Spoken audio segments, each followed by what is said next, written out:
Viemos até para Águas Claras, que é perto de Brasília, para falar com meu amigo. E eu falei para ele que esse ano faz 40 anos de amizade, conheci em 82 na Globo. Hoje, o maior repórter do Brasil, há muito tempo, aliás. E vem bombando na Record com o seu programa, é líder da audiência. E hoje está comigo aqui, meu irmão, meu amigo, Roberto Cabrini, um mito. E aí, Roberto, tudo bom? Meu amigo Luiz Andreoli, é um prazer estar contigo. Eu ia falar bonitão, né? Mas aí eu me falei, falo bonitão, não falo porque ele sempre foi conhecido como bonitão. Fácil entender por quê. Dá uma olhada, o olhar do cara, onde ele parava, entendeu? Ele praticamente emanava essa energia dele. Hoje você está igual o Roberto Carlos hoje, hein? Eles estão usando de tudo de azul. Azul, a gente gosta de azul, né? Azul é uma cor bacana, uma cor elegante, alegre, e a gente gosta disso. Mas, enfim. Vamos falar desde o começo para ele, que ele é de Piracicaba, fã do 15 de novembro de Piracicaba. Quem não conhece, muita gente não conhece. Piracicaba fica no interior de São Paulo, e ele veio para cá, direto para a Rede Globo, né, na televisão. Foi um dos primeiros, junto com o Gilson Ribeira, a fazer essa formação no jornalismo esportivo. Conta para a gente como é que foi. Olha, essa foi uma fase muito legal, muito interessante, porque anos antes, poucos anos antes, repórter era apenas uma mão. Né? Você usava uma pulseira para sua mãe reconhecer, olha, aquela pulseira está sendo usada pelo meu filho. Então, nós todos participamos de uma leva de profissionais aonde a profissão repórter de televisão começou a ser moldada no Brasil.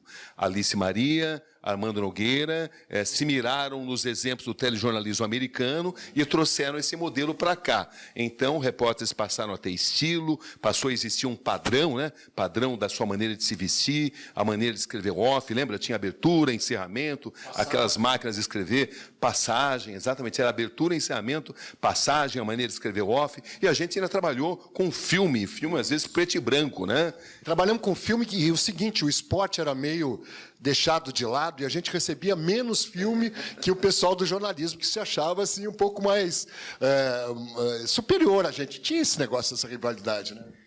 Tinha uma certa rivalidade, porque o esporte saía muito com filme, né? Quando era matéria de seleção brasileira, precisava entrar urgentemente, ou no Jornal Nacional, aí a gente saía com Eng, né?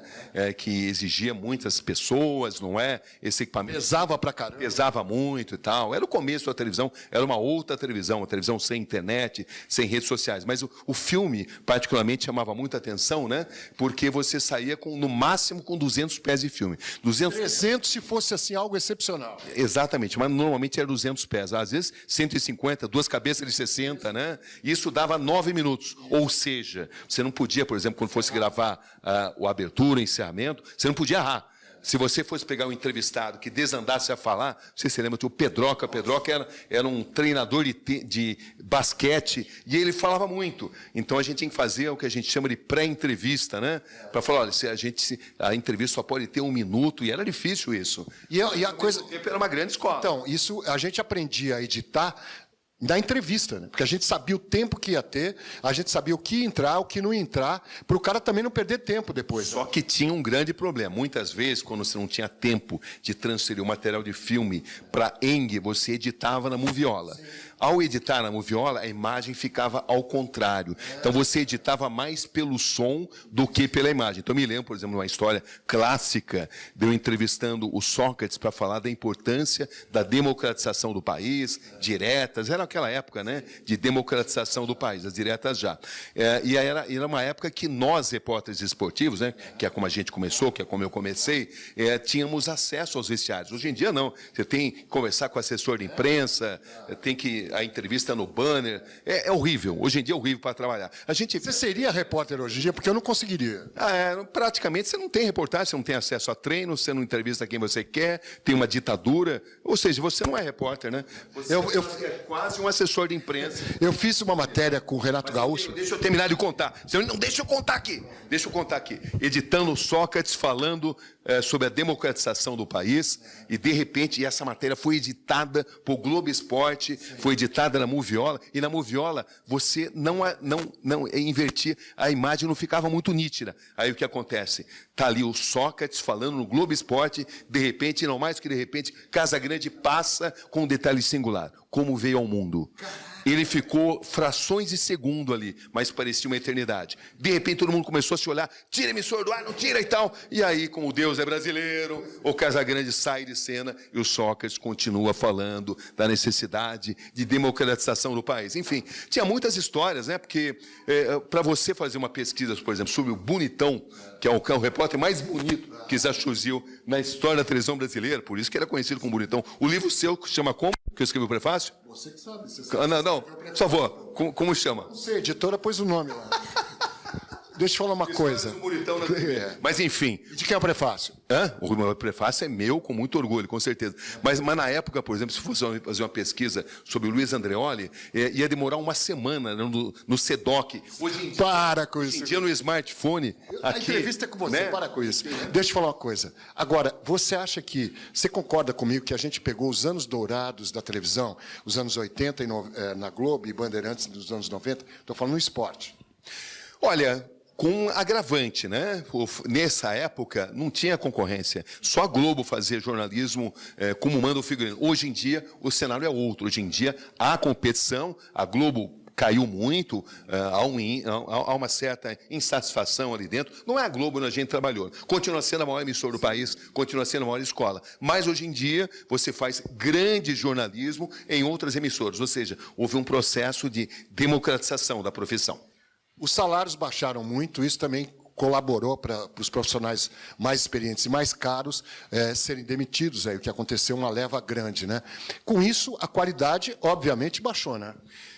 Baixou, mas é claro que hoje em dia você tem outras possibilidades, você pode montar a sua própria rede de televisão, como você está fazendo, né? Com grande sucesso. O canal do Andreoli faz. Exato, canal do Andreoli, exatamente. Então, existem outras possibilidades. O que você não pode é perder a sintonia com a sociedade. Se você tiver a sintonia com a sociedade, você vai ser necessário. Então, você precisa se modernizar, entrar nesse admirável mundo novo, que democratiza a informação, mas, por outro lado, tem um preço também, que é o advento das fake news. Então, essa tecnologia, essa revolução tecnológica, ela trouxe vantagens e também desvantagens. Mas a boa notícia é que nós, repórteres estabelecidos, somos constantemente procurados para definir entre o que é certo e o que é errado em termos de fake news. Qualquer um hoje em dia inventa uma notícia com a maior facilidade, porque a tecnologia, as redes sociais possibilitam isso.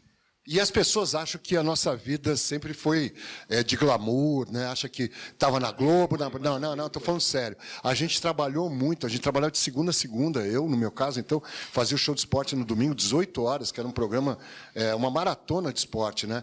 Hoje a gente vê coisas muito menores, muito mais enxutas, né? E a internet colabora para isso, né? O público mudou. Você fala bem com esse público novo, com essas pessoas que são mais novas? Com certeza, eu tenho muito orgulho disso. Eu passo por um momento de enorme reconhecimento, né, da profissão, tudo aquilo que eu plantei durante muitos anos.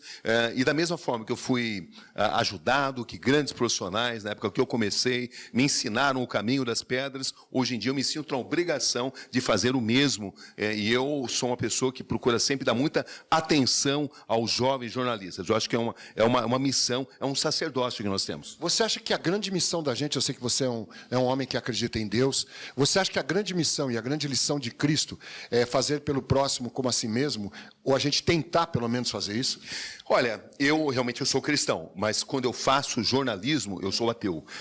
O que eu quero dizer com isso é que o meu norte ao fazer jornalismo é a ciência. Sim. Entendeu? Você não pode usar as suas crenças para estabelecer decisões jornalísticas. Tem que haver uma separação. O ser humano, Roberto Cabrini, é cristão, o jornalista, ele... Não tem. Ele abre espaço para todas as correntes, para todas as crenças. Isso é uma coisa muito importante, né? Porque a gente vive um momento muito importante em relação a isso, né? Existe uma demonização nas coisas, né? E a gente tem que saber separar isso. Eu acho que são ciclos. Nós passamos por um ciclo de ideologização da comunicação, de partidarização, de polarização. Creio que esse ciclo será vencido e que vai prevalecer o verdadeiro jornalismo, né? Porque a corrupção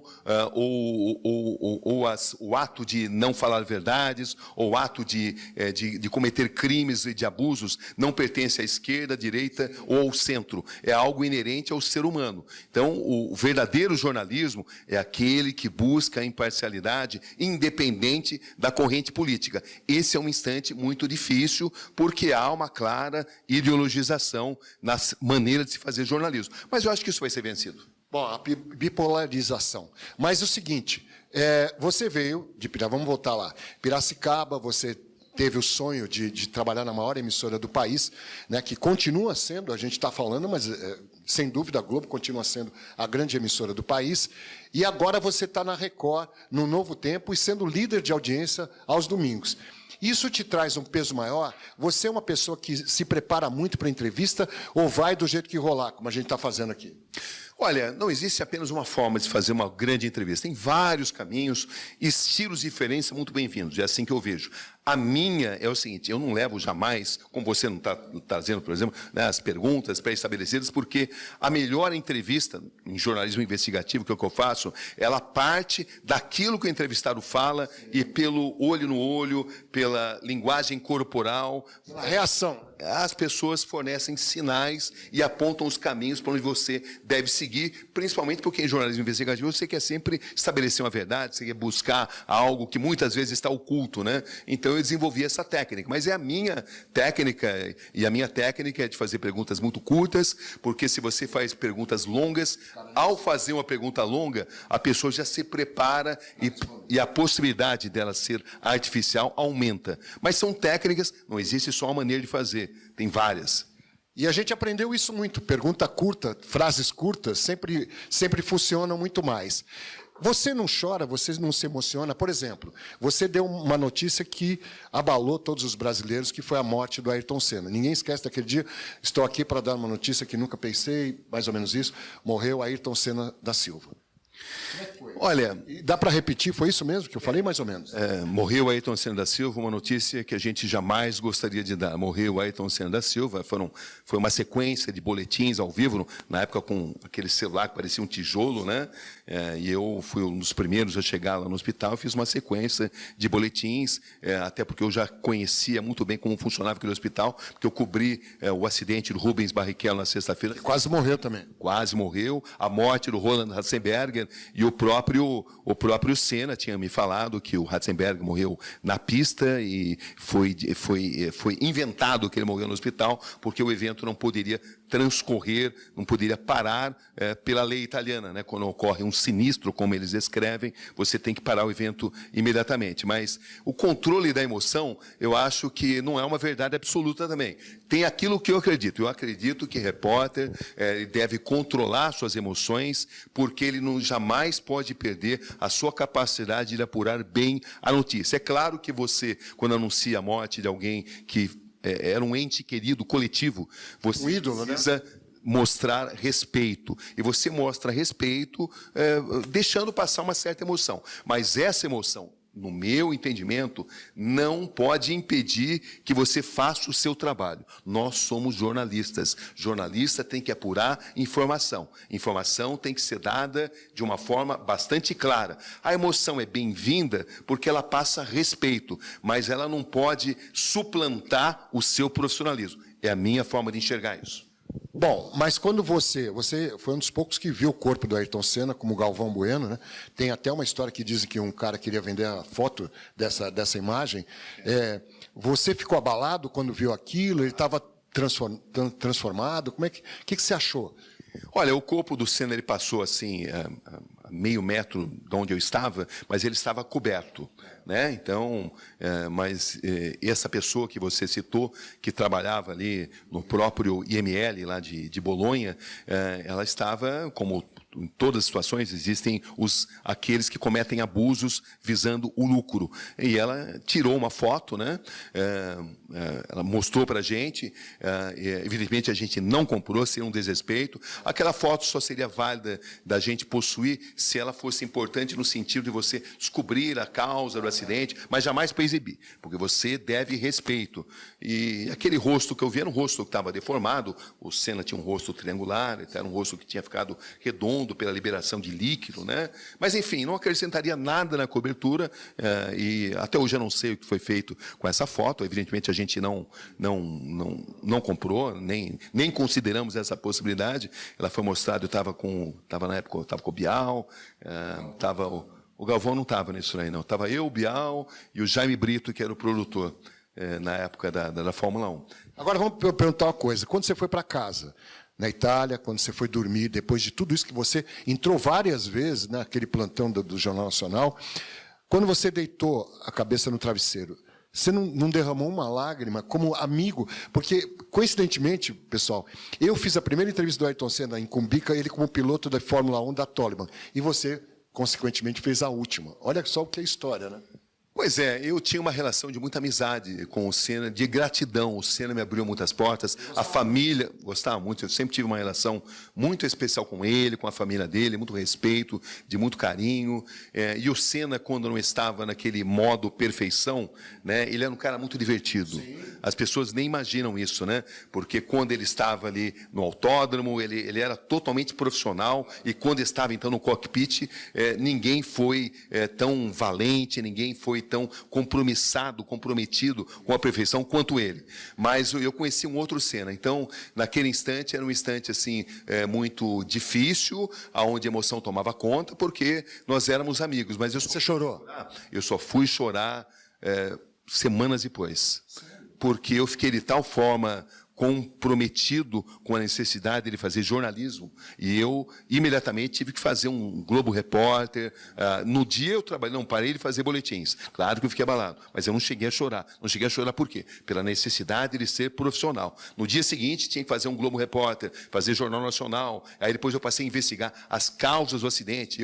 Fui eu que divulguei a imagem do onboard camera, que a própria Foca dizia que não existia. Fui eu que divulguei a primeira imagem do capacete. Enfim, eu passei um longo tempo investigando as causas do acidente. E isso fez com que eu tivesse que me concentrar ao máximo. Mas chegou um momento em que a ficha caiu, né?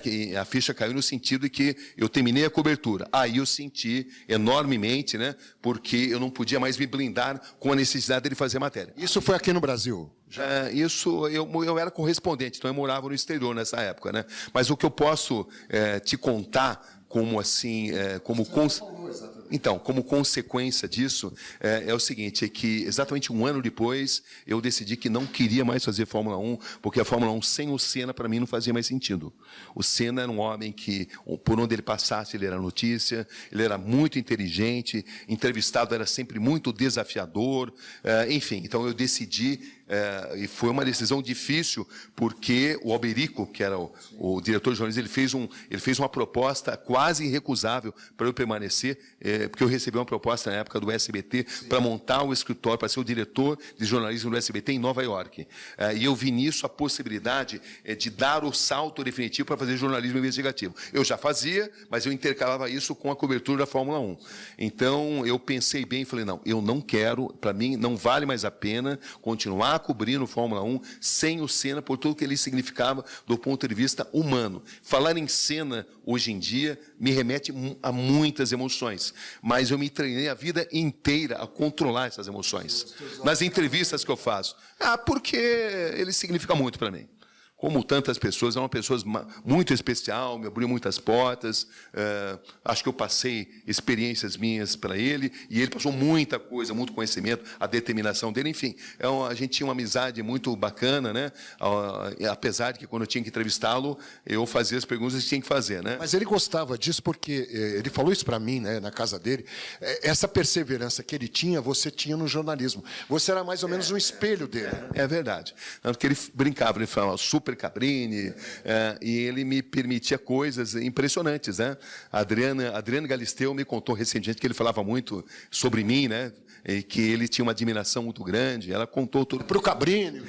Exatamente, que ele falava com muito carinho, né? Ele era muito, assim, íntimo do Galvão Bueno, mas comigo ele era um cara que tinha muita admiração e abria muitas portas, e eu tenho uma enorme gratidão. Eu não saía para os jantares com ele, por exemplo, como o Galvão fazia, mas ele tinha comigo uma relação muito especial, e o Senna é uma pessoa a qual eu tenho enorme admiração, carinho, porque eu conheci, mais do que Pedro, eu conheci o ser humano. E o Senna foi um grande ser humano. Verdade. E o Senna, um dia falou para mim na casa dele, que ele tinha uma garagem enorme, né, cheia de cachorros, ele montava e desmontava motores. Eu falei, porra, você não tem medo de morrer, não? O Alan Prost quer te fuder, outro quer te matar. Outro... Ele falou, Luiz, eu nunca vou morrer na pista, porque eu ando sempre na frente. Jamais ele imaginou que o destino pregaria essa peça para ele. Ele estava num momento muito difícil, né? Por quê? A pressão dele é enorme. Por quê? Porque ele tinha feito um esforço muito grande para pilotar uma Williams, que a Williams era o melhor carro. Ele era o melhor piloto. Então, ele se sentia no direito. Mas no ano que ele vai para a Williams erra o projeto. Faz um carro que estava desequilibrado. Era um carro muito difícil de guiar. Ele tinha que fazer gambiarras, porque ele estava desconfortável ali no cockpit. Ele não cabia, exatamente. E essas gambiarras tiveram uma certa influência. De qualquer forma, ele sabia dos riscos, né?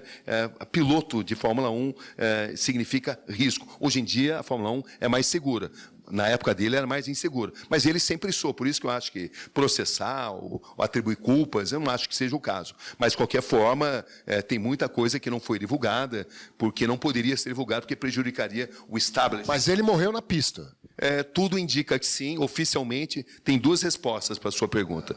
Oficialmente, morreu no hospital. É o que diz a Maria Teresa Fiandre, né, quando fez 20 anos da morte dele. Eu a entrevistei, ela garante isso. Mas tem vários pilotos, por exemplo, Nicola Larini, por exemplo, né, ele falou, eu e vários pilotos estamos conscientizados, estamos convencidos de que ele morreu na pista. E ele próprio me falou isso daí, do Roland Ratzenberger, né?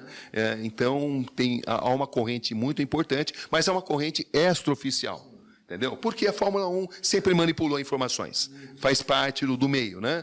Então, seria irresponsável você cravar isso. Mas existe uma série de evidências que apontam para essa direção.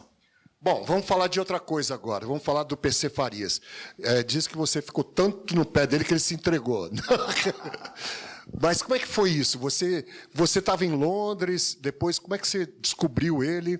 Então, são fases da vida, né? Durante uma fase da minha carreira, eu me propus a ir atrás de fugitivos em um país onde a polícia, naquela época, não trabalhava como deveria. Não achava porque ganhava para não achar. Não estou falando da polícia como um todo, falando de setores. A polícia hoje é outra polícia, está muito mais profissional, mas naquela época havia uma contaminação grande de corrupção em setores. Jamais podemos generalizar.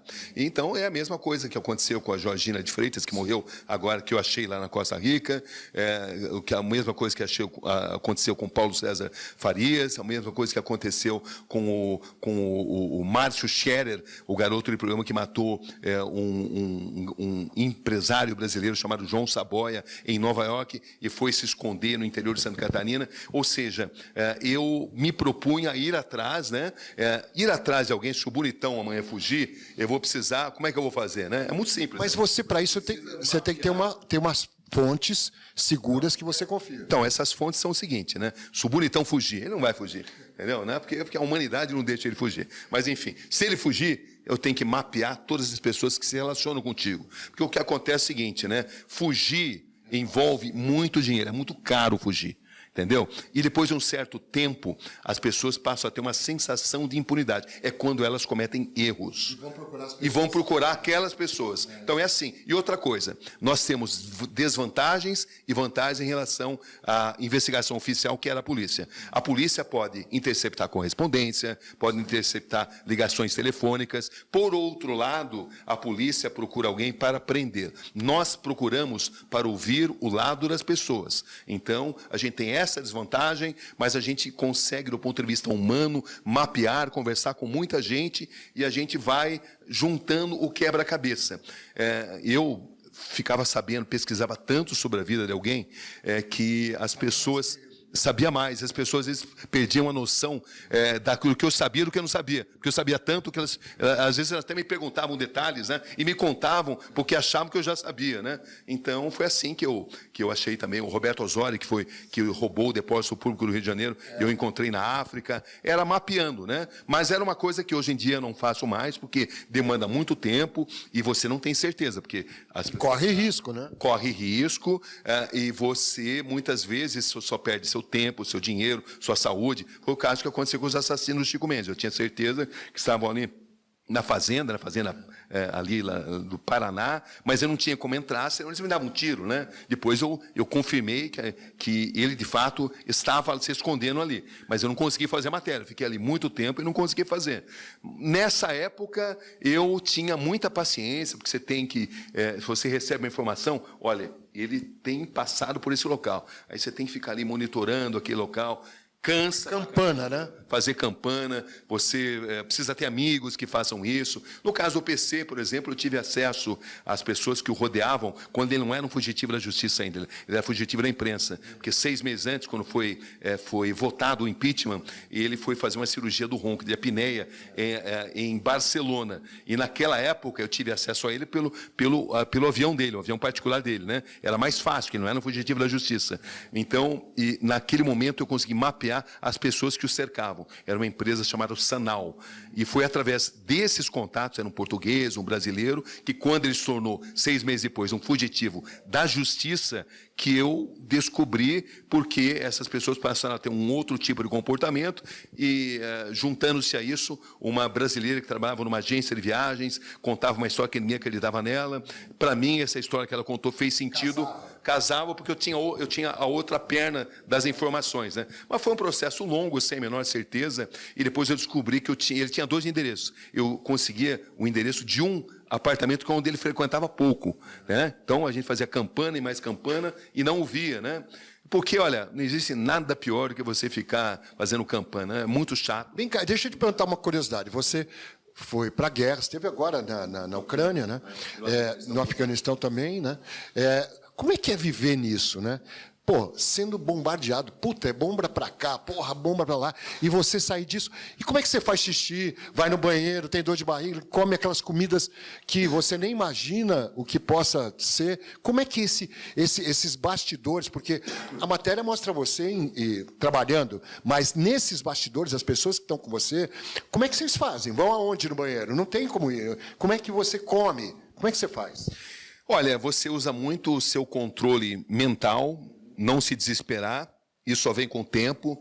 Eu já cobri muitos conflitos, né? No Iraque, Afeganistão, Somália. Então, você vai aprendendo a controlar as suas emoções. Mas cada conflito, ele vai ter características diferentes. Na Ucrânia, por exemplo, você passava muito frio, nós passamos fome, né? E o nosso cinegrafista, um excelente profissional também, porque era uma época de temperaturas muito baixas, né? E não tinha comida num determinado momento, porque era muito difícil você conseguir hospedagem. Os poucos hotéis que continuavam funcionando eram extremamente caros, e a maioria tinha fechado, né? Então, você demora um tempo para se estabelecer bem no local. Depois que você conhece o caminho das pedras, e eu fiquei muito tempo em Kiev, né, que foi a situação de maior risco, e a própria entrada em Kiev envolve muito risco, era um trem, o trem só entrava de noite, e tinha que ficar um silêncio absoluto. Então, aí você começa a descobrir que alguns setores da cidade funcionam bem, existia até restaurantes onde você comia bem, em outros você passava um risco muito grande, né? Tinham setores que estavam sendo bombardeados, e envolvia risco muito grande. Eu estava, por exemplo, a 2 quilômetros em Irpin, onde morreu o jornalista americano, né, que trabalhou no New York Times. Eu estava a apenas 2 quilômetros, porque todo mundo estava fazendo cobertura ali, porque Irpin estava sendo pesadamente bombardeada, e os moradores... Pessoas morrendo do seu lado. as pessoas morrendo constantemente.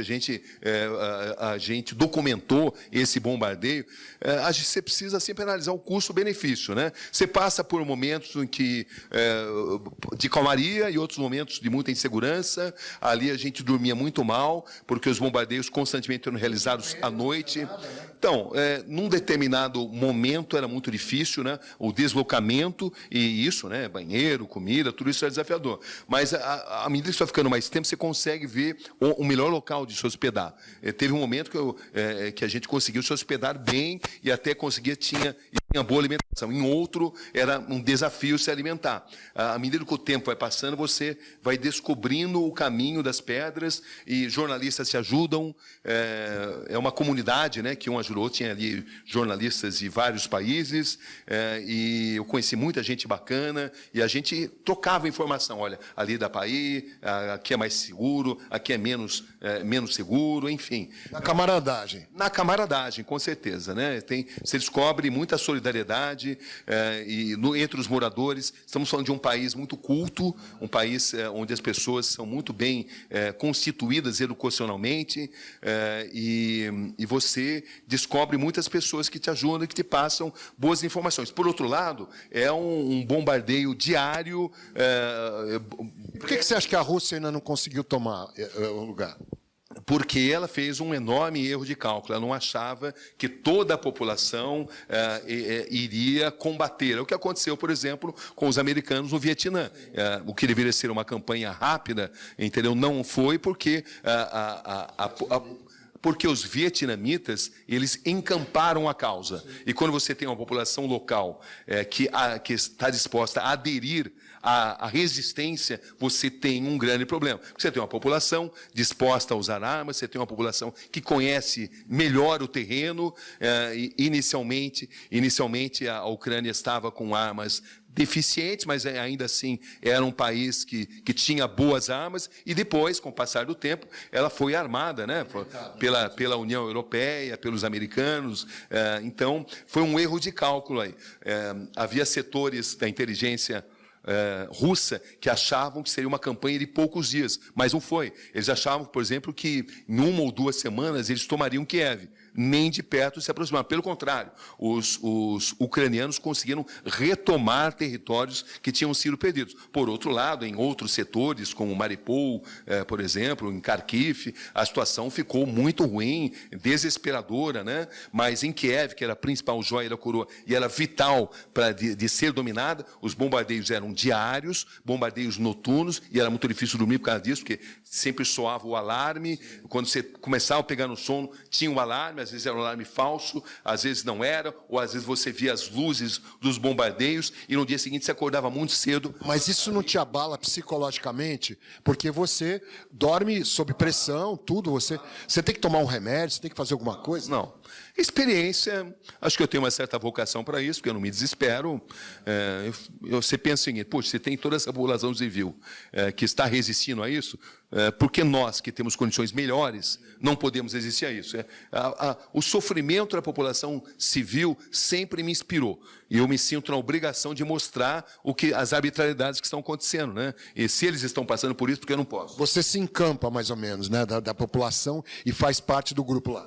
Com certeza, com certeza. Da mesma forma que você se inspira em outros profissionais, da mesma forma que você usa experiências anteriores. As guerras são diferentes, né? Porque elas envolvem questões diferentes. A do Afeganistão envolvia ali um radicalismo religioso muito importante, né? Envolvia ataques terroristas, mas o que elas têm em comum é a necessidade do profissional se controlar emocionalmente. E o pior e o melhor, sei lá, você tem um companheiro com você, né? Você tem que segurar a onda, mas tem que segurar a dele também, né? Porque eu já fiz viagens internacionais com companheiros que tinham problemas e é muito complicado isso. Com certeza. Nessa, na Ucrânia, eu estava com um ótimo profissional lá, então, um cara que já tinha experiência, mas eu já cobri outros conflitos onde o profissional não tinha experiência, e aliás... Atrasa o teu lado.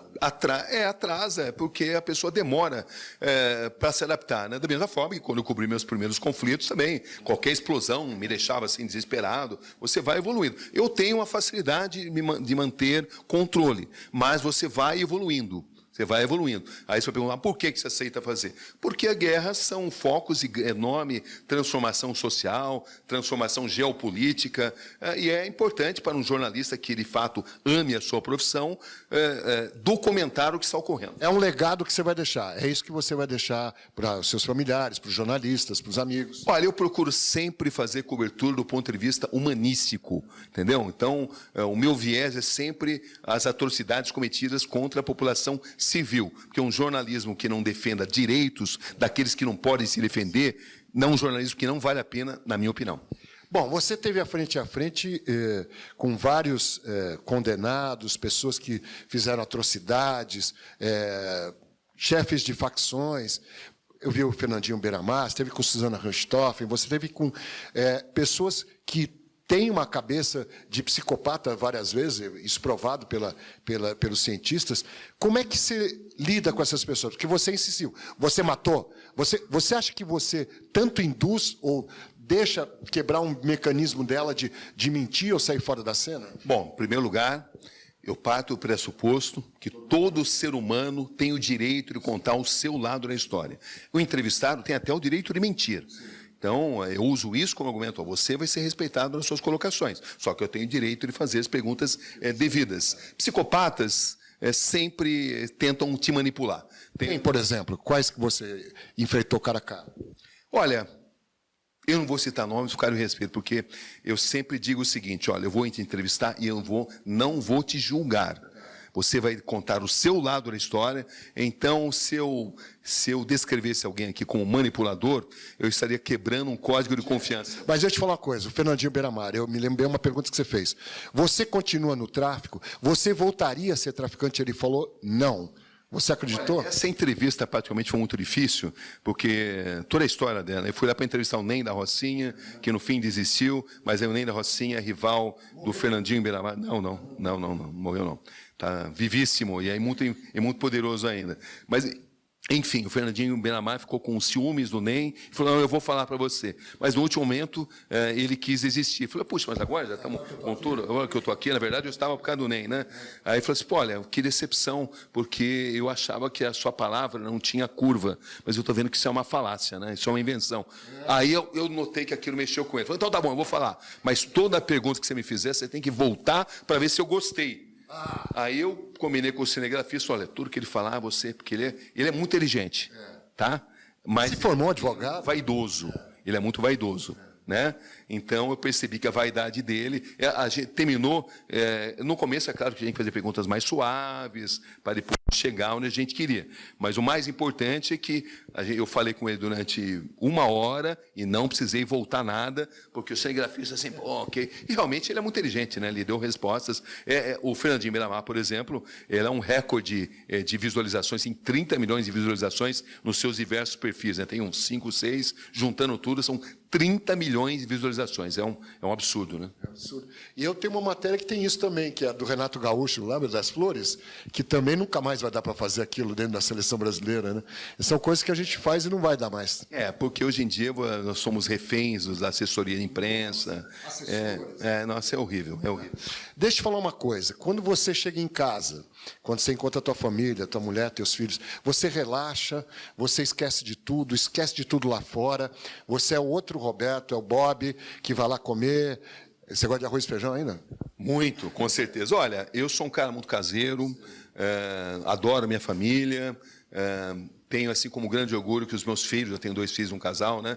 Eles adoram passar férias com a gente, é o Robertinho e a Gabriela. Que é jornalista também. A Gabriela, ela é apresentadora de televisão de entretenimento, né? Mas ela tem o viés de jornalismo também, no SBT, ela é uma das apresentadoras do Fofocalizando, e o Robertinho, ele é executivo da Uber, né? Ele está em comunicação também, enfim, são filhos dos quais eu tenho, tenista, dos quais eu tenho muito orgulho, né? E que adoram passar férias com a gente. Eu adoro ficar em casa, porque adoro estar com as minhas cachorras, e com a minha família, e quando eu estou em casa, eu uso hoje o esporte como antídoto de tensão. Você joga tênis aí? Eu jogo, dou minhas raquetadas. Lembra daqueles jogos que a gente fazia, Toninho Boca Suja, todo mundo? Você jogava descalço, porque tem um pé, uma chulapa, jogava descalço, entrava junto. Você lembra daquilo? Lembro, claro que eu lembro. Naquela época eu tinha joelho para jogar futebol, né? Hoje o joelho permite tênis, mas futebol não. Olha, acreditem se quiser, a gente já fez jogo junto de futebol na Vila, na Rua Javari, Juventus, você lembra disso? E fizemos um jogo lá, não sei quem que narrou, se foi o Luiz Alfredo ou o Claudemir. Era um esporte mais romântico, né? Nos seus estádios, nos seus personagens. Tinha mais personagens. Hoje é tudo mais pasteurizado. O sinal dos tempos, são outros tempos, né? Outras gerações. Mas, de qualquer maneira, a cobertura esportiva é bacana porque todos os grandes personagens estão inseridos numa sociedade e você contar as histórias por trás do personagem esportivo sempre oferecem visões, né, muito interessantes. Os bastidores sempre chamam a atenção. Você gosta de fazer o quê? Você levanta o seu dia a dia, você vai fazer esporte, ou toma o seu café da manhã, vai ver as notícias. Com o seu programa agora, que é investigativo também, e dá muita audiência, o que você foca mais no dia a dia? Olha, a gente precisa estar sempre em sintonia com tudo que está acontecendo, né? Isso é uma condição básica do ato de ser repórter. Eu sou editor-chefe do meu programa, então eu tenho a incumbência de estar sempre em sintonia com o que está acontecendo. Mas eu procuro relaxar, lendo, gosto muito de ler, gosto muito de assistir esporte, gosto muito de assistir futebol, gosto muito de assistir tênis. Continua palmeirense, né? Continua palmeirense, Leão Eurícolis Pereira, filho do Zeca, do Idemir da Guia, do Levinha César Inê. Mas olha, Campeão mundial, não? Mundial de 1951, com certeza. Acho que não, né? Os caras falam que a gente não tem mundial, não sei porquê, né? E esse ano vamos ser, né? Nós temos, e eu vou provar nesse minuto aqui, quer ver? O seu smartphone, que é o... eu vou falar outras coisas. Você vê que eu sigo um roteiro fudido aqui. Eu vou provar que o Palmeiras tem mundial. Tem mundial. Você vai ver, uma prova inquestionável. Os caras ficam putos aqui, mas o Palmeiras tem mundial. Aliás, foi reconhecido pela FIFA, não foi? Reconhecido pela FIFA. Por que os corintianos insistem em dizer que o Palmeiras não tem... Faz parte da rivalidade, né? Mas você vai ver aqui, nesse instante, nós vamos provar aqui, quer ver? O Cabrini teve num outro programa meu, chamado Boca Livre, lembra disso? Que ele foi com o Ravioli, queimou o filme do Ravioli, falou que o Ravioli fez uma comida estragada lá pro... Vamos? Dá para mostrar aí, Isso aqui é a Gazeta Esportiva, o jornal esportivo de maior credibilidade. Maior circulação, de 1951. O que está escrito aqui? Fala aí, Mogi. De novo? Com vontade. Não, nós estamos falando muito baixo. Fala mais alto. Palmeiras campeão do mundo. Então, tá bom. Pronto. Então tá aí. Aí a prova para os corintianos está aqui, ó. Palmeiras campeão do mundo. Só consultar os arquivos. Está no... Mais completo da Gazeta Esportiva. Mostra de novo. Para não haver a menor dúvida, entendeu? Palmeiras continua. E vai ser esse ano de novo, né? Tomara a Deus. Deixa eu falar uma coisa. Você vê os jogos, assiste, gostaria de estar lá comentando, por exemplo, um jogo? Nos grandes eventos, na Copa do Mundo, na Olimpíada, né? Mas Acho que o Brasil ganha essa Copa? o futebol ele é profundamente mais prazeroso quando você só assiste, né? Porque entrar no rame-rame lá de entrevistar, de falar, não tem a menor... Campo de futebol, 200 mil. Isso. Eu gosto, por exemplo, né? Eu tenho muitos amigos, né? Narradores, eu gosto de ir lá, de comentar. O dinamismo do rádio, né? A vibração do rádio é apaixonante. Porque o rádio tem muita história engraçada, né? Então...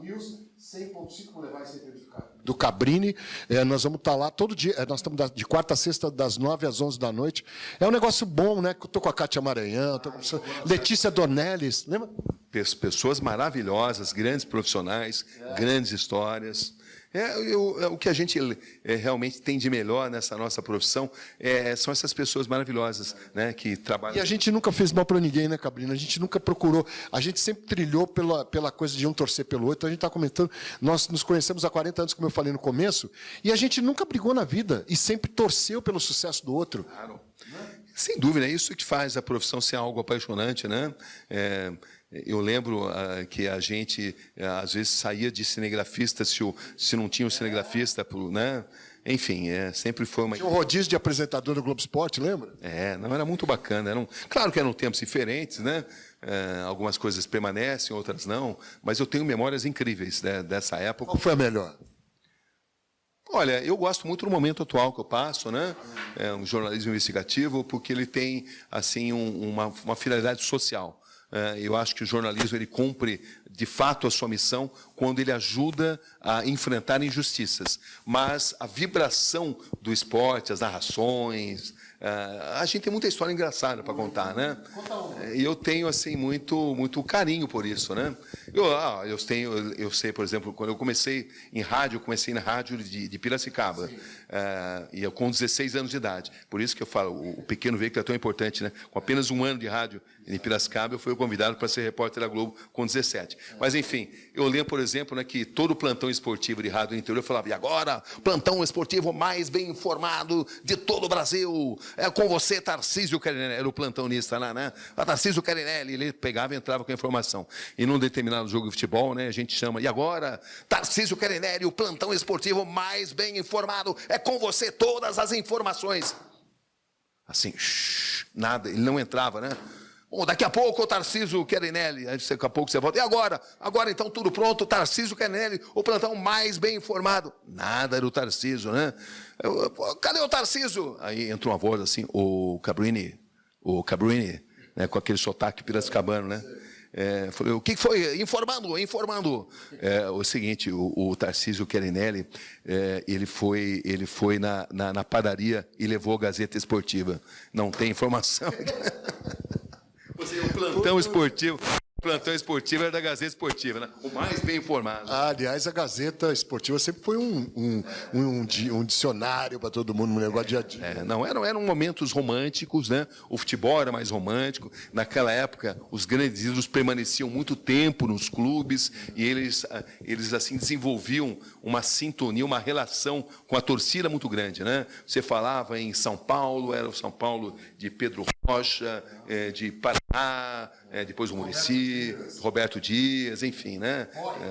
Exatamente. Bom, porque você não sabe, vai lá no Google que você vai ver que acha tudo isso. E assim por diante, né? No Corinthians tinha o Rivelino, enfim, depois o Sócrates. Esses personagens, eles se identificavam muito. Mas hoje em dia os ídolos tendem a ficar pouco nos clubes, porque é outro comércio, é outro mundo. Mas a gente não pode ser saudosista, né? Tem que curtir o momento. Tem outras vantagens. Claro. Outras vantagens que é a comunicação mais rápida, mais democratizada. Cada época tem os seus encantos. E o Lima Duarte é muito amigo meu. Um beijo, Lima, se você estiver assistindo. E adora futebol, São Paulino, doente. Eu ia falar que ele era corintiano só para sacanear. Mas o Lima fez um filme antológico que foi o Boleiros, né? E aí ele falava, né, que ele era técnico do Palmeiras. E você não sabe que é um Palmeiras e Corinthians. E isso é incrível, né? É incrível porque envolve toda uma simbologia. Qual foi o melhor time que você viu? Meu foi o do Flamengo de 81. Olha, o melhor time que eu vi foi o Brasil de 1970, da Copa, né? De clube seria, na época que eu não cobria ainda, mas era Leão, Eurico, Superior, Filho Zeca, Dudu, Edmir Aguirre, do Leivinha, César e Ney. Palmeiras, pessoal. Exatamente. Mas é claro que isso aí tem uma conotação do fato de ser palmeirense. Mas eu tenho muito orgulho de ter feito cobertura durante muito tempo da democracia corintiana, do Sócrates, que era um cara muito inteligente, muito desafiador para você entrevistar pela intelectualidade dele, né? Acima da média e também um cara que estava à frente do seu tempo. Da mesma forma que eu cobri, por exemplo, os campeonatos mundiais do São Paulo, da mesma forma que eu cobri o Grande Santos, eu lembro, né, eu peguei o time jovem do Santos, né? Os meninos da Vila, exatamente, Robinho, Newton Batata, João Paulo, Juari, enfim. Cada clube tem os seus encantos, né? E eu tenho muito respeito pelas histórias dos clubes. O Flamengo do Zico, né? Do Adílio, Andrade, Leandro. Exatamente, o Nelinho, lá em Minas Gerais, né? Do Cruzeiro. Grandes jogadores. A gente viveu. Aldo, do Atlético Mineiro. Então, a nossa época era pródiga em grandes ídolos, né? Hoje, Você acha que o Neymar é esse ídolo todo, é o único que se destaca mesmo e é um jogador mais importante do Brasil? Olha, durante muito tempo eu decidi que não ia mais em estádio. Quando o Neymar apareceu, quando ele jogava no Brasil, eu voltei para o estádio. Porque o Neymar, ele recuperou a magia do futebol brasileiro. Eu tenho profundo respeito. Acho que o Neymar não tem gerenciado bem a carreira dele. Mas eu considero o Neymar um dos maiores jogadores da história do futebol brasileiro. E ainda acho que a história dele poderá ter outro tipo de densidade. Vai depender muito do que ele alcançar na Copa do Mundo. Falando nisso também, muita gente critica a vida dele fora de campo, e a gente não fazer isso, cada um faz o que quer, mas isso colaborou para ele não chegar a ser o melhor do mundo. Acho que teve um pouco de influência disso. Ele tem vários equívocos de gerenciamento de carreira, mas ele ainda está jogando. Ele não tem uma biografia completa ainda. Eu lembro, por exemplo, num determinado momento a gente achava que o Ronaldinho Gaúcho ia fazer uma carreira tão brilhante quanto a de Pelé. Ele caminhava para isso. Se o Ronaldinho Gaúcho, na Copa de 96, né? 2006. E se o Ronaldinho Gaúcho, na Copa de 2006, que o Brasil perdeu, mas um ano antes ele tinha sido o melhor jogador. Se ele tivesse tido um papel de destaque, que o Brasil tivesse ganho a Copa, possivelmente hoje ele estaria, não na mesma casa, porque ninguém no mesmo patamar do Pelé, mas ele estaria próximo. Porque a gente achava disso, quando ele surgiu, hoje é uma heresia falar disso, né? Porque a carreira dele nem de perto ficou próxima disso. Mas ele recuperou uma magia impressionante, né? Barcelona ele foi um fenômeno. Isso, exatamente. Mas ele fez uma péssima Copa de 2006, e hoje isso é apenas história. Mas eu lembro que a Brujo, das coisas de pessoas perguntando, será que ele vai ser tão bom quanto o Pelé? Hoje, essa frase soa como desconexa. Mas eu lembro que, na época, antes do Mundial começar, havia essa discussão. Então, é tudo muito relativo, né? Suponhamos que o Neymar faça um brilhante Mundial. A gente poderá descrever a carreira dele de uma outra forma. Você acha que o Brasil tem chance nesse Mundial no Catar? O Brasil vai com a força que tem aí, o Tite armou esse time. Muitos dizem que é um time velho. O que você acha? Você acha que o Neymar, se jogar bem, o Brasil tem chance? O Brasil tem chance, até porque existem revelações, né? Exatamente. Então, eu acho que o Brasil tem chance. Eu nunca assisti a um campeonato mundial onde o Brasil não tivesse alguma chance. É um campeonato de tiro curto, onde tudo pode acontecer, são 7 jogos, mas o Brasil sempre tem chance. E essa vez não é exceção. Tem o Rafinha, que é um grande jogador, nós temos grandes goleiros, nós temos uma grande zaga, Rodrigo, um treinador. Enfim, eu acho. Gosta do Tite? Eu acho ele um bom treinador, sim. Eu gosto. Claro que não concordo com tudo que ele faz, né? Mas eu acho ele um bom treinador. Quem você acha que deve substituir? Porque ele já disse que vai sair depois da Copa. Você acha que o Renato Gaúcho seria um bom técnico para o Brasil? Acho que ele deveria ser substituído por Abel Ferreira. Sim.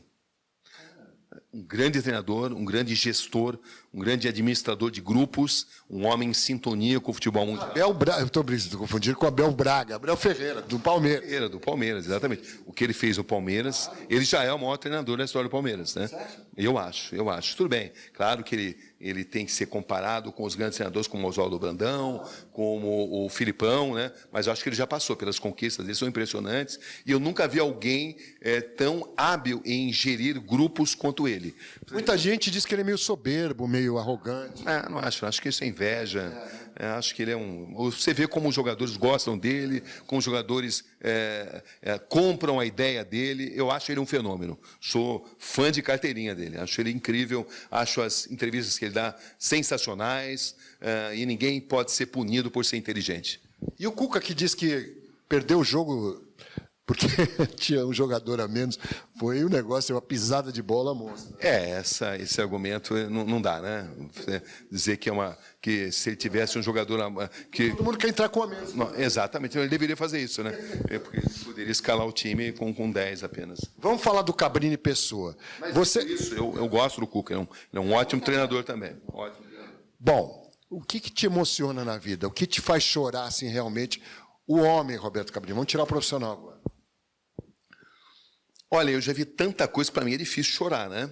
É difícil chorar. Você fez um mecanismo que você não faz? Porque eu desenvolvi um mecanismo de controle Hã? É duro, tá? Tem um preço. Tem um preço, com certeza. Mas eu uso também a profissão como um controlador da minha mente. Nunca precisei fazer análise. Nunca fez terapia? Nunca fiz terapia. E a minha terapia é a minha profissão. Eu sou apaixonado pela minha profissão. Mas claro que tem um preço, né? Tem um preço. Às vezes você tem pesadelos, das atrocidades que você vê, que você convive, entendeu? Mas eu tenho facilidade para controlar as minhas emoções. Mesmo com filhos, mulher, essa coisa toda? Isso vai chorar. Isso não significa que eu não chore. No exercício da profissão, eu nunca chorei. Jamais chorei. Isso não significa que eu não fique emocionado. Sim. Isso não significa que eu não fique tocado. Mas eu controlo as minhas emoções. Enfim, eu tenho uma trajetória inteira de aprendizagem, de controle das emoções. Mas, claro que a família me emociona, enfim, me emociona muito. Claro que os grandes amigos me emocionam. O bom futebol me emociona. Você torce para falar, porra, esse time. Quando você é torcedor, você. Em casa, sim. Quando estou em casa, eu grito, berro. Você você ficaria surpreso, né? Eu já vi você torcendo. Não, eu torço mesmo. Mas quando eu estou em casa, quando eu estou trabalhando, aí eu não tenho. É o tal negócio. Quando eu estou trabalhando, eu não tenho religião, não tenho crença. Tem partido político? Não tenho partido político e controlo as minhas emoções. É algo desenvolvido ao longo dos tempos. Mas eu acho que todo repórter é isso, né? O cara que é verdadeiro repórter, ele não se envolve com essas coisas, não mexe não leva para esse campo. Olha, Luiz, é uma boa discussão essa, né? Eu não sou totalmente contra quem se emocione. Nós somos seres humanos. Eu já vi pessoas que se emocionaram e até fizeram, e até choraram. Eu já vi pessoas chorando. Eu não concordo com isso, mas eu, ao mesmo tempo, respeito. Eu não acho que seja absolutamente necessário você controlar suas emoções. Eu desenvolvi dessa forma, eu acredito nessa forma, mas eu já vi exemplos de pessoas que se emocionaram e nem por isso perderam seu profissionalismo, né? Não existe só uma maneira de fazer comunicação de alto nível. A minha é dessa forma. O que te faz rir na vida ainda? Olha, as pessoas nem imaginam, né? Mas eu brinco muito com as pessoas que trabalham comigo, eu brinco muito com os colegas de profissão, e as pessoas até se surpreendem quando me conhecem nos bastidores, porque não pensam que eu sou tão brincalhão, né? Porque estão acostumados a ver o Cabrini. O Cabrini, no desenvolvimento da sua profissão, eu sou uma pessoa muito concentrada, focada, exatamente. Mas eu gosto muito de brincar, e uso isso como antídoto para quebrar os desafios de coberturas tão difíceis que a gente é obrigado a fazer, das pressões que a gente sofre. Eu sempre digo, né, que jornalismo investigativo é igual a pressão, é igual a frase que eu cunhei ao longo dos tempos: denunciados não mandam flores, denunciados se pressionam, te intimidam, mas eu sempre procuro fazer coberturas do ponto de vista da sociedade, é isso que eu procuro manter. Mas quando não estou ali fazendo a matéria, eu procuro sempre brincar com o cinegrafista. Eu tenho milhões de brincadeiras com as pessoas que trabalham comigo e com companheiros antigos, né? Como, por exemplo, o Bonitão tem muitas histórias, por exemplo, né? Você me ama, né? Eu também te amo. Com certeza. Agora, o que te deixa triste, Cabrini, de você ver, não na nossa profissão, na vida, assim, por onde você já passou e tantos lugares que você já viu? Na cobertura de uma guerra, como a população civil paga o alto preço pelas decisões de pessoas que só se preocupam com o seu próprio poder, com a sua própria manipulação do poder. E na vida real, na vida da nossa rotina, me aflige muito a desigualdade social do Brasil. Isso é a pior coisa que a gente pode ver, né? Hoje, o momento que o Brasil passa, e está passando há muito tempo, né? Isso é uma coisa que aflige a gente, né?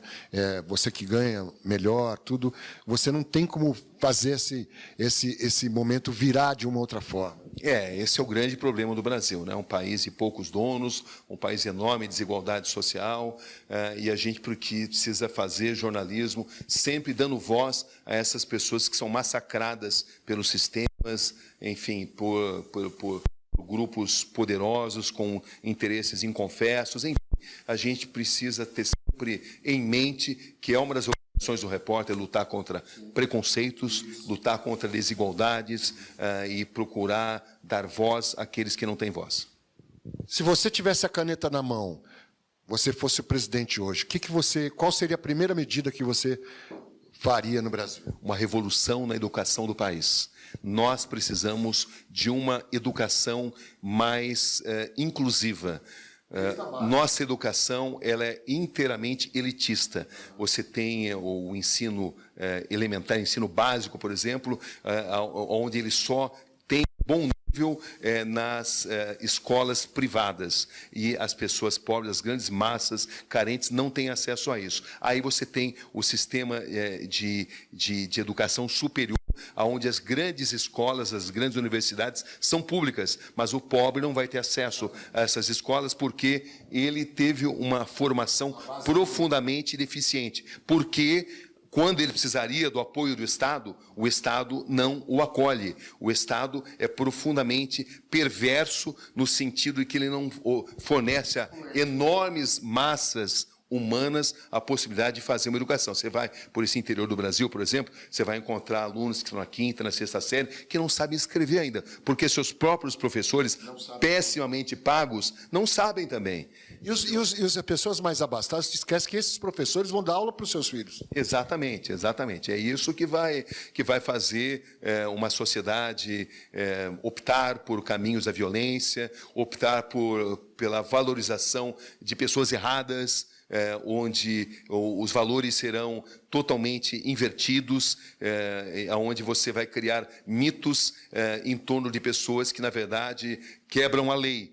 Mas isso começa com a falta de uma educação que, de fato, prepare o país para o terceiro milênio. Nós vivemos em um mundo onde a educação é fundamental no ponto de vista das pessoas se colocarem e conseguirem empregos dignos. E nós temos um sistema educacional perverso, tão perverso quanto a nossa desigualdade social. Então, a primeira coisa que eu faria seria melhorar o ensino fundamental e possibilitar as enormes massas humanas. É um país onde metade da população não tem acesso ao saneamento básico, né? Você pode imaginar o tamanho da nossa desigualdade. Então, a gente precisaria urgente fornecer às grandes massas carentes a possibilidade de uma formação digna do momento em que nós vivemos na história da humanidade. E aí o mundo seria mais igual, né? Com certeza, é o caminho, né? É o caminho.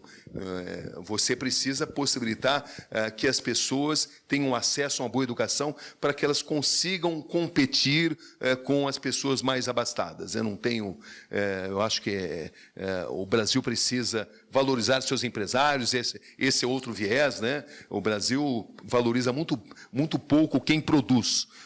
Cobra muito imposto do Cobra muito imposto, é um país de impostos absolutamente absurdos e abusivos. Essa é outra questão. Eu sou a favor de valorizar quem produz. Imposto único, por exemplo?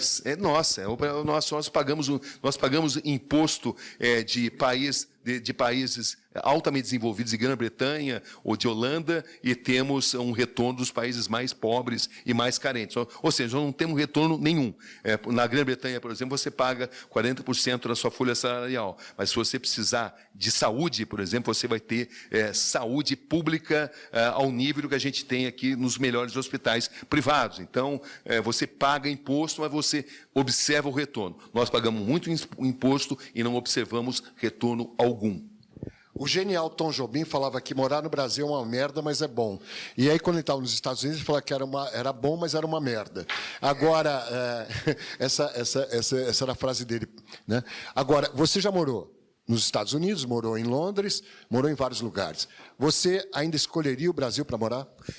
Porque nós temos um grande patrimônio, um povo solidário, um povo alegre, apesar de todos os problemas.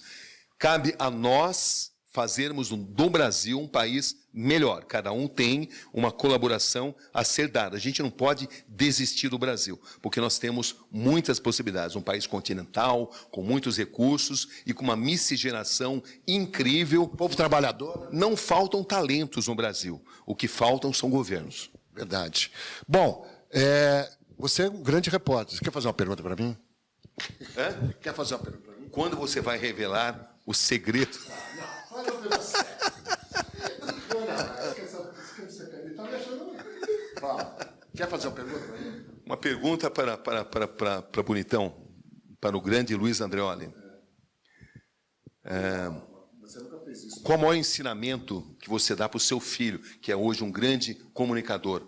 Como é que você faz para fazê-lo enxergar o que você tinha de bom, mas ao mesmo tempo para que ele não desista da profissão, cobrindo esporte hoje em dia, em um momento tão difícil de cobrir esporte, né? Onde os jornalistas são tão reféns de assessorias? Eu acho, eu falei isso do Bial, tive uma entrevista com ele. Eu acho que o Felipe é um cara que estudou muito, ele trabalhou para isso, para chegar onde ele chegou. Ele viveu a infância dele comigo, né, por eu ser separado da mãe dele. Então ele viveu de perto aquilo tudo. Eu sempre aconselhei ele a ser cada vez mais estudioso naquilo e ser humilde, Cabrini. Eu acho que a humildade não é ser humilde de ser idiota, de passarem por cima de você, mas não ter soberba, porque a soberba precede a ruína, não sou eu que digo isso. Então, todo cara soberbo, e o mundo dá volta, e a gente sabe disso. Você, melhor do que eu, sabe as voltas que o mundo dá. E a gente tem que ser humilde acima de tudo para a gente continuar nesse mundo. Por isso que você é pai de um garoto tão brilhante, um grande profissional. Isso é reflexo da educação que você deu a ele. Muito obrigado. Mas é isso que a gente quer, né, dos nossos filhos. Comigo o microfone? Mas faz mais uma, vai, você que é rei da pergunta. Porque quando você põe o microfone na frente de uma pessoa, você acha que você pega essas figuras, ou matadores, tudo que você pega, né, em guerras e tudo. Quando você põe assim, que a pessoa te conhece, você acha que a pessoa fica mais intimidada ou fica mais esperta para te responder?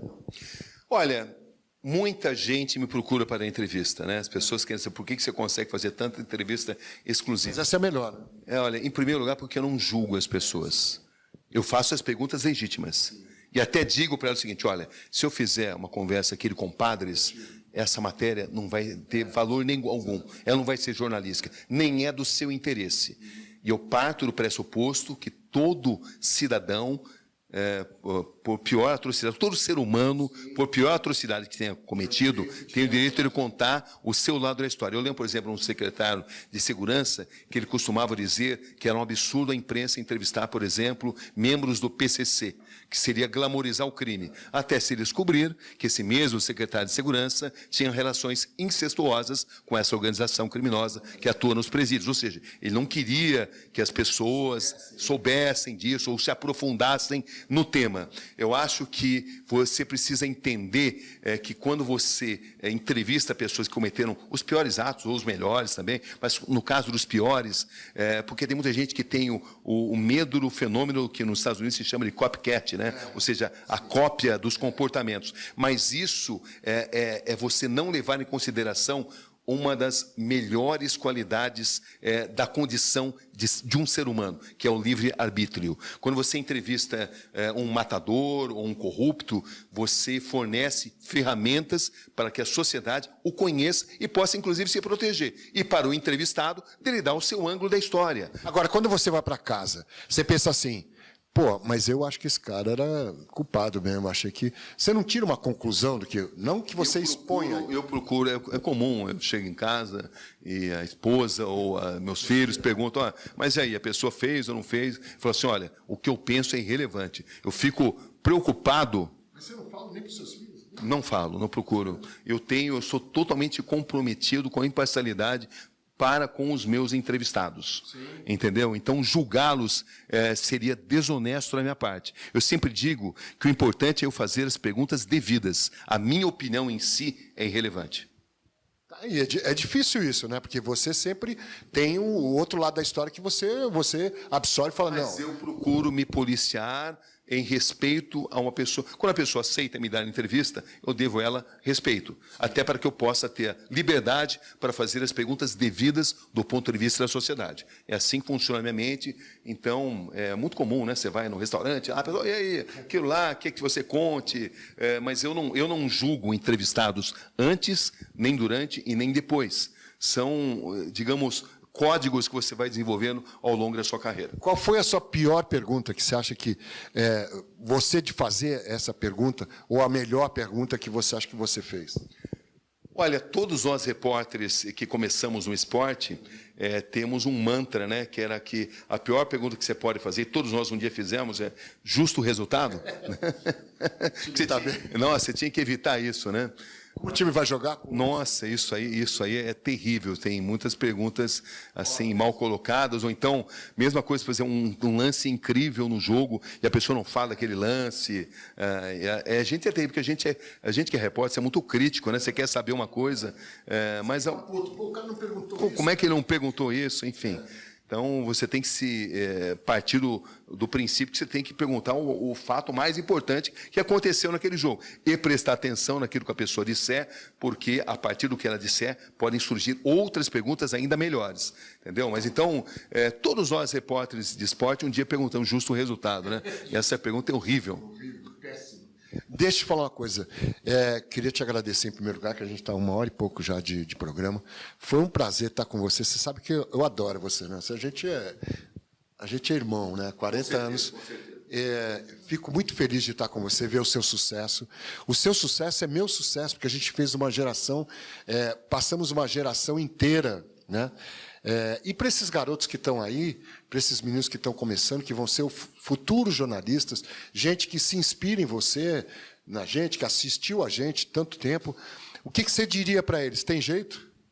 Tem jeito, nunca desistam da profissão, muito menos do país, muito menos da sociedade onde nós estamos. Permaneçam sempre com a inquietação do jornalismo. Preservem essa inquietação jornalística.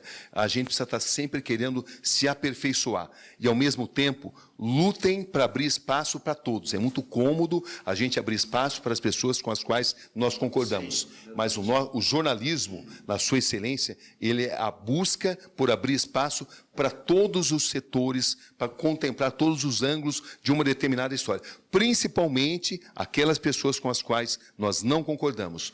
A imparcialidade total no jornalismo não existe, porque quando você faz uma pergunta, a sua criação, os seus valores estão ali embutidos nessa pergunta. Mas o que faz a nossa profissão algo nobre é a busca pela imparcialidade. É um desses casos onde a estrada é mais importante do que o destino. Olha só, hein? Esse é o Cabrini. Vem cá, qual a pergunta que eu não fiz que você gostaria que eu fizesse? Você fez todas, você é o bonitão, pô. Você gostou da entrevista? Claro que sim, pô, lógico. Isso... Então, indica aí o podcast nosso, está liberado, youtube.com/canal do Andreoli. Espero que você veja, porque eu acho que foi uma aula de jornalismo e também o de ser humano, né? O Cabrini é um cara assim, extremamente profissional. Isso, hoje em dia, é muito complicado, é muito difícil achar, né? Eu acho que a nossa, não sendo saudosista, não, mas a nossa geração levava isso muito a sério e continua levando, né? Eu acho que, sem dúvida, que nós passamos por um momento difícil, mas não percam o otimismo, porque o país se tornar uma nação mais democrática, inclusive nas comunicações, depende de cada um de nós. Daí, Roberto Cabrini, aqui no nosso podcast, dá um beijo. Dá um beijo. Não percam o canal do Andreoli, o canal do verdadeiro bonitão. Tá bom.